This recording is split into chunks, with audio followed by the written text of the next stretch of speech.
जागतिक इंधन संकटावर पंतप्रधान मोदींनी देशवासियांना गंभीर इशारा दिलाय।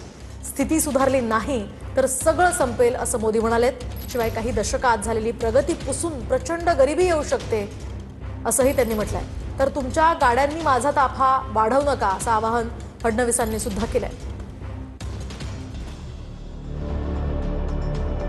जागतिक ऊर्जा संकटावर पंतप्रधान मोदींनी देशवासियांना गंभीर इशारा दिलाय। कोरोना, युद्ध आणि आता जागतिक अस्थिरतेची स्थिती सुधारली नाही तर सगळं काही संपेल असं पंतप्रधान मोदी म्हणाले। नेदरलँड्समधील द हेगमध्ये भारतीयांना संबोधित करताना पंतप्रधान मोदींनी चिंता व्यक्त केली आहे। ये दशक दुनिया के लिए आपदाओं का दशक बन रहा है। दुनिया की बहुत बड़ी आबादी फिर से गरीबी के दलदल में चली जाएगी। मानवता के सामने अनेक बड़ी चुनौतियां भी है।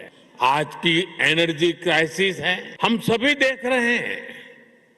अगर ये स्थितियां तेजी से नहीं बदली गई तो बीते अनेक दशकों की उपलब्धियों पर पानी फिर जाएगा।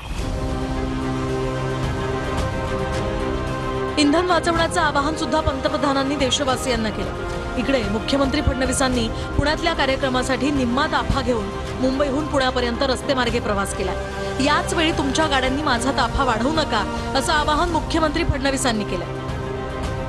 मला माहिती आहे पुण्यामध्ये सगळ्यांजवळ आपल्या मोठ्या गाड्या आहेत, कृपया आमचा कॉन्वॉय वाढवू नका। आपल्याला पंतप्रधानांनी सांगितल्याप्रमाणे शिस्तीत सगळे वागा, नाहीतर आमच्या मागे सगळे गाड्या घेऊन फिराल असं कोणी करू नका। एवढीच आपल्या सर्वांना विनंती।